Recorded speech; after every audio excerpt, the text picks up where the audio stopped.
નમસ્કાર.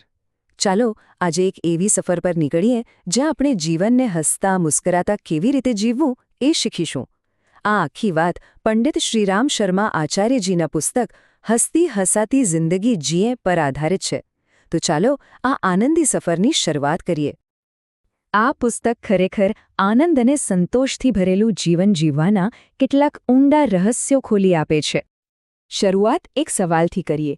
જરા વિચારો, એવી કઈ ભેટ છે જેનો ભંડાર ક્યારે ખાલી જ નથી થતો? તમે ગમે તેટલી વહેંચો એ ઘટવાને બદલે વધતી જ જાય છે. શું આવ્યું મનમાં?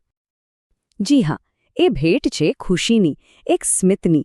કોઈની પાસે ધન દોલત હોય કે ન હોય, એ ખુશીની ભેટ તો કોઈને પણ આપી શકે છે. અને આ એક એવી ભેટ છે જે સતત પુણ્ય અને મનની શાંતિ આપે છે. આ ખજાનો ક્યાંય બહાર નથી, એ આપણી અંદર જ છે. ખબર છે, ખુશીને આપણે કોઈ મંઝિલ માની લઈએ છીએ કે ત્યાં પહોંચીશું ત્યારે ખુશ થઈશું. પણ હકીકતમાં ખુશી તો એક સફર છે, એ જીવન જીવવાની એક રીત છે. જે વ્યક્તિ સ્મિતને પોતાના સ્વભાવનો ભાગ બનાવી લે છે, એ જ્યાં જાય ત્યાં આનંદ જ ફેલાવે છે. હવે એક બહુ જ સામાન્ય ગેરસમજ વિશે વાત કરીએ. મોટાભાગના લોકો શું માને છે? એવું જ ને કે આપણી પાસે પૈસા હશે, સારી પરિસ્થિતિ હશે તો આપણે ખુશ રહીશું. પણ શું આ વાત સાચી છે? ચાલો આ ગેરસમજને જરા ઊંડાણથી સમજીએ. હકીકત તો આનાથી બિલકુલ ઉલટી છે. ખુશી સફળ જીવનનું પરિણામ નથી, પણ એનું કારણ છે. સાચું તો એ છે કે જે વ્યક્તિનું મન ખુશ રહે છે એનું જીવન આપોઆપ સમૃદ્ધ અને સંતોષી બની જાય છે.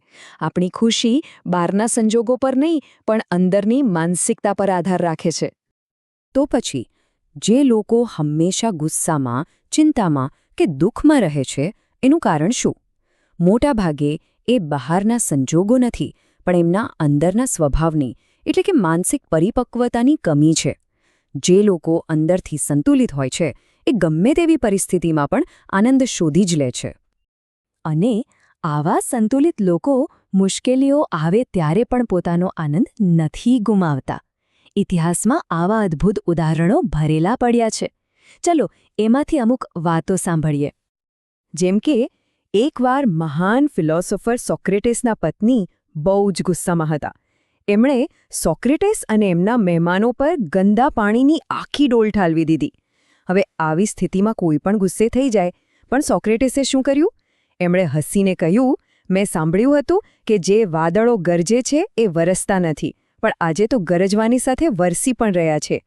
બસ આટલું કહેતા જ આખો માહોલ હાસ્યથી ગુંજી ઉઠ્યો. બીજી એક વાર્તા છે સંત તુકારામની. કોઈએ એમને ભેટમાં શેરડીનો ભારો આપ્યો. ઘરે આવતા આવતા રસ્તામાં એમણે બધી શેરડી બાળકોને વહેંચી દીધી. ઘરે પહોંચ્યા ત્યારે ફક્ત એક જ શેરડી બચી હતી.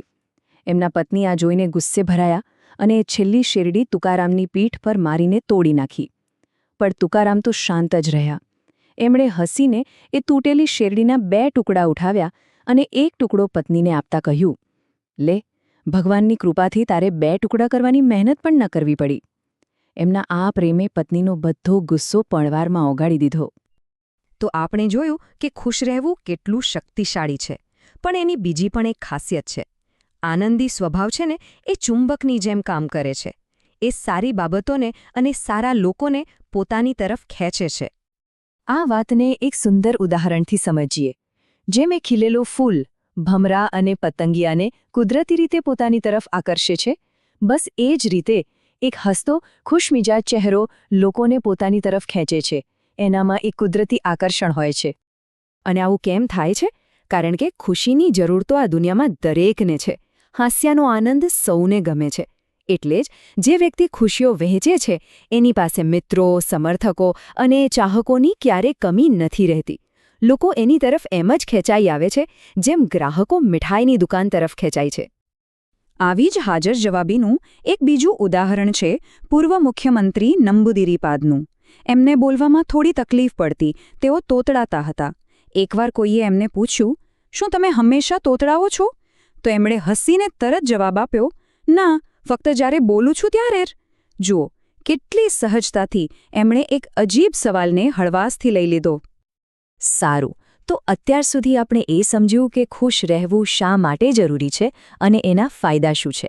પણ સૌથી મોટો સવાલ તો એ છે કે ખુશ રહેવું કેવી રીતે, એને રોજિંદા જીવનની આદત કેવી રીતે બનાવી. ચાલો હવે એના પર વાત કરીએ. જો આપણી સામે હંમેશા બે રસ્તા હોય છે. એક રસ્તો દુઃખ તરફ જાય છે.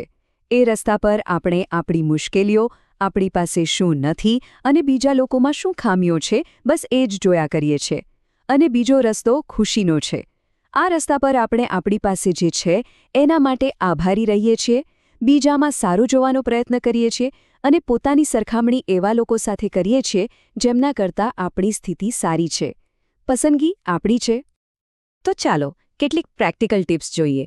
રોજિંદા જીવનમાં ખુશીને કેળવવા માટે આપણી પાસે જે પણ સારી વસ્તુઓ છે, જે આશીર્વાદ છે, એને ગણવાનું શરૂ કરો.